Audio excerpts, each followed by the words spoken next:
ओम नमः शिवाय। हर हर महादेव। 26 फरवरी को महाशिवरात्रि है। ये दिन शंकर भगवान का सबसे बड़ा दिन माना जाता है। कहते हैं कि इसी दिन ही शंकर भगवान ने जब समुद्र मंथन हुआ था तो अपने गले के अंदर विष धारण किया था। इसलिए हम शिवलिंग के ऊपर जल चढ़ाते हैं ताकि उनके शरीर को ठंडक पहुंचे। और शंकर भगवान की अगर हम थोड़ी सी भी भक्ति कर लेते हैं तो शंकर भगवान उसी भक्ति से ही प्रसन्न हो जाते हैं अपने भक्तों से। इसलिए इनको भोलेनाथ के नाम से भी जाना जाता है। और विष धारण करने से गला नीला पड़ गया था तो उससे इनको नीलकंठ के नाम से भी जाना जाता है। वैसे तो हर महीने शिवरात्रि आती है। किसी भी शिवरात्रि पर आप शंकर भगवान की पूजा कर सकते हैं। आज मैं आपको तरीका बताऊंगी, कुछ प्रयोग करने बताऊंगी जिससे आपके घर में लक्ष्मी का वास हो, घर में खुशियों का भंडार हो और आपकी हर इच्छाएं पूरी हो।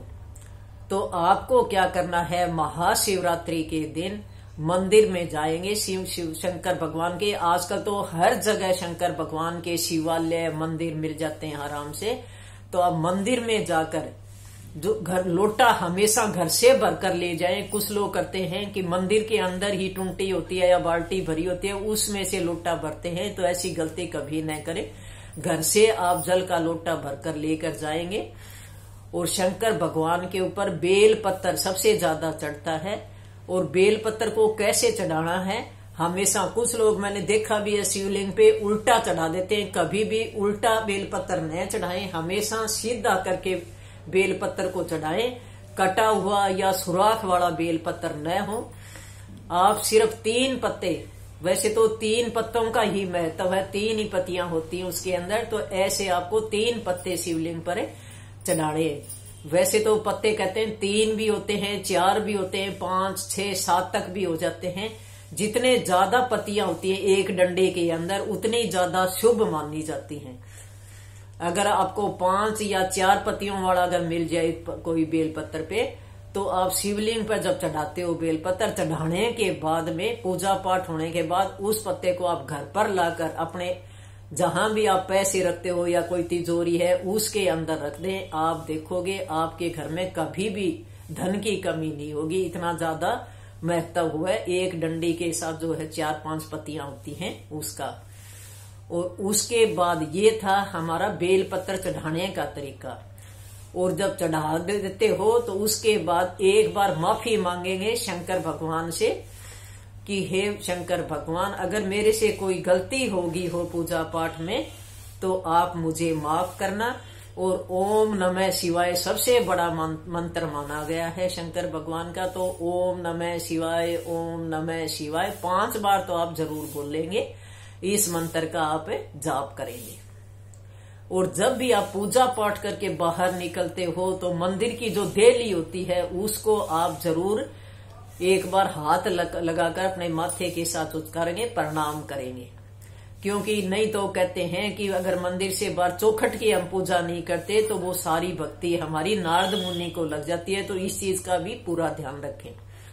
अगर आपके घर में ज्यादा ही संकट है या आप कोई मनोकामना के लिए आप पूजा पाठ करते हो शिवरात्रि के दिन, तो आपको क्या करना है, अगर आपके घर में है या घर के आसपास आंवले का पेड़ है तो आंवले का पेड़ भी बहुत ज्यादा प्रिय है शंकर भगवान को।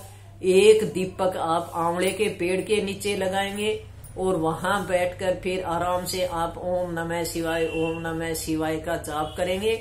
दूसरा है बेल पत्थर के पेड़ के नीचे भी आप दीपक जलाएंगे, जल चढ़ाएंगे। और उसके बाद भी 5 बार आप ओम नमः शिवाय का जाप करेंगे। और तीसरा दीपक जलाएंगे मंदिर के अंदर। जहां भी मंदिर में आप पूजा करने जाते हो शंकर की, तो वहां पर आप जरूर जो है दीपक भी लगाएंगे। और उसके बाद फिर आप ओम नमः का जाप करेंगे। तो इन 3 जगह अगर आप दीपक लगाते हो और जल अभिषेक करते हो तो इसका बहुत ज्यादा महत्व होता है।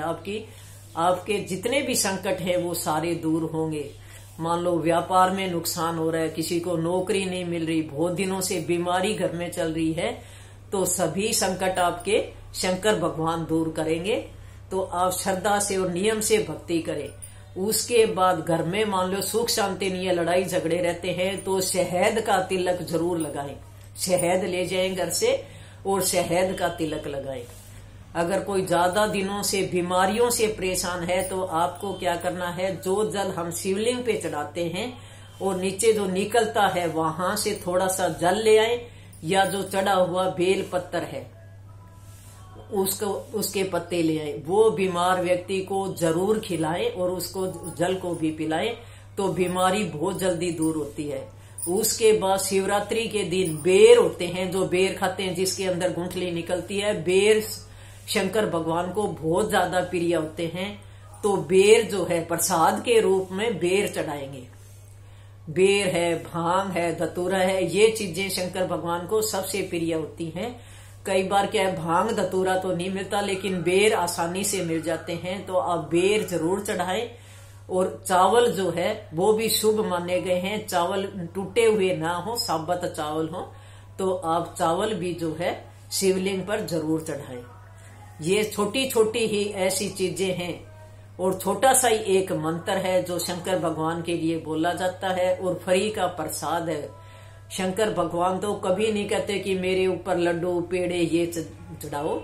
प्रकृति से जो जुड़े हुई चीजें हैं, जैसे पत्ते हैं, बेल पत्तर है, दूब है, घास है, तो ये चीजें जो है शंकर भगवान पे चढ़ाई जाती है, जो आसानी से हमें आसपास मिल भी जाती हैं।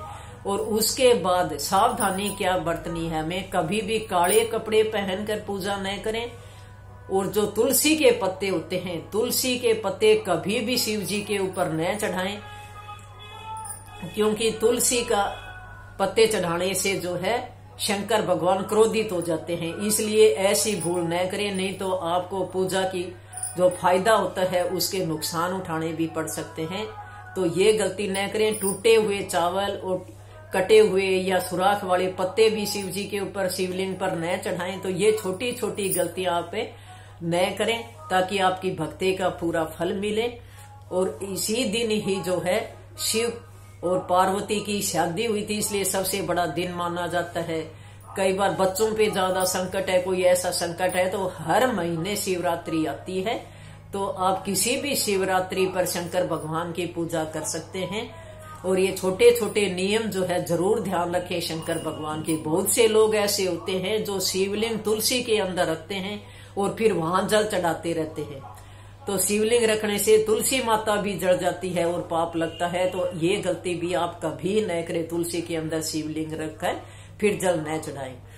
आप घर पर ही कहीं भी शिवलिंग रख ले, खाली गमले में रख ले। अगर मंदिर नहीं जा सकते या घर से बहुत ज्यादा दूर है या कोई और भी मजबूरी है, तो आप घर में खाली गमले के अंदर आप शिवलिंग रखकर उसके ऊपर जल चढ़ाएं। और चंदन का तिलक, क्योंकि चंदन ठंडी होती है और चंदन का तिलक ही हमेशा शंकर भगवान को लगता है, इसलिए चंदन का आप तिलक लगाएं, खुद के भी लगाएं। और आपके घर में कोई बच्चा या कोई बीमार है तो घर पर लाकर आप अपने बच्चों के भी माथे में तिलक जरूर लगाएं। और आप बेल पत्तर अगर नहीं खिला सकते तो आप बेर लाकर भी वहां से शिवलिंग पे जो चढ़ा हुआ बेर होता है उसको भी, अगर किसी सदस्य को जो बीमारी से ज्यादा परेशान है उसको खिलाते हो तो उसकी बीमारियां दूर हो जाती हैं। इतना ज्यादा महत्व है महाशिवरात्रि का। लेकिन कई बार हम छोटी छोटी गलतियां कर देते हैं और भक्ति पूरी करने के बाद भी शंकर भगवान से माफी जरूर मांग लें कि अगर मेरे से कोई भी गलती हुई हो तो उसके लिए मुझे माफ करना और मेरी हर मनोकामना पूर्ण करना। और कमेंट में हर हर महादेव या ओम नमः शिवाय जरूर लिखना। अगर महामृत्युंजय मंत्र का जाप आता है तो जो बीमारियों से परेशान हैं तो महामृत्युंजय जाप का भी कर सकते हैं। आप महामृत्युंजय मंत्र का जाप करें। बेलपत्र के नीचे बैठकर भी आप आराम से शंकर भगवान में ध्यान लगाकर और फिर महामृत्युंजय का जाप करें। महामृत्युंजय मंत्र है ओम त्र्यंबकम यजामहे सुगंधिम पुष्टिवर्धनम उर्वारुकमेव बंधनम मृत्युमुख्ये मामर्तात। ओम नमः शिवाय। ओम नमः शिवाय।